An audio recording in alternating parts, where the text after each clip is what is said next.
మనకు అక్కడ గుజరాత్ అని ఉంటది కదా బిడ్డ, ఆ సైంటిస్టులు చెప్పారంట. అయితే B12 మంచిగా విటమిన్ మంచిగా అందాలంటే మనము వీటిని చూర్ణం చేసుకొని మనము చాయ్ మాదిరిగా డికాషన్ పెట్టుకొని తాగితే కాళ్ళ నొప్పులు కానీ వేరే ఏవి కానీ ఉండవంట. అందు గురించి చేస్తున్నా.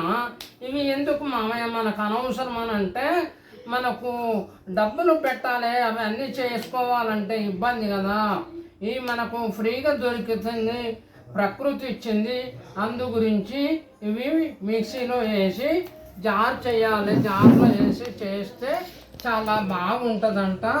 మనకు కాళ్ళ నొప్పులు కానీ ఏవి కానీ ఉండయంట బిడ్డ. మంచిగా ఉంటుంది. రోజుకు ఒక్కసారి తాగితే చాలు, చాలా మంచిగా ఉంటుంది. ఏంటంటే ఇది వాళ్ళు సైంటిస్టులు చెప్పిర్రు. మన మంతెన సత్యనారాయణ రాజు అని ఉంటారు, వాడు కూడా చెప్పిండ్రు, ఆ డాక్టర్ కూడా చెప్పిండ్రు, ఇట్లా గుజరాత్ సైంటిస్టులు చెప్పిండ్రు.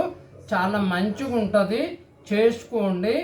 రోజు ఒక స్పూన్ వేసుకొని డికాషన్ పెట్టుకొని తాగండి. ఇది ఎన్ని రోజులు నిల్వ ఉంటుంది? ఇది మనం మిక్సీలో పౌడర్ చేసుకొని ఎండలో ఆరబెట్టుకుంటే మనకు 2-3 నెలలైనా 5-6 నెలలైనా కూడా మనకు చెడిపోదు. ఫ్రిడ్జ్లో పెట్టుకోవచ్చు. అయితే మిక్సీలో పట్టుకోవచ్చు, ఫ్రిడ్జ్లో పెట్టుకోకూడదు. మనం బయటనే పెట్టుకోవాలి. మంచిగా పొడి పొడిగా అయ్యేటట్టు ఆరబెట్టుకోవాలి. డికాషన్ మాదిరిగా ఒక స్పూన్ అంత పౌడర్ వేసుకొని డికాషన్ పెట్టుకొని తాగేస్తే మనకు B12 విటమిన్ మంచిగా అందుతుంది.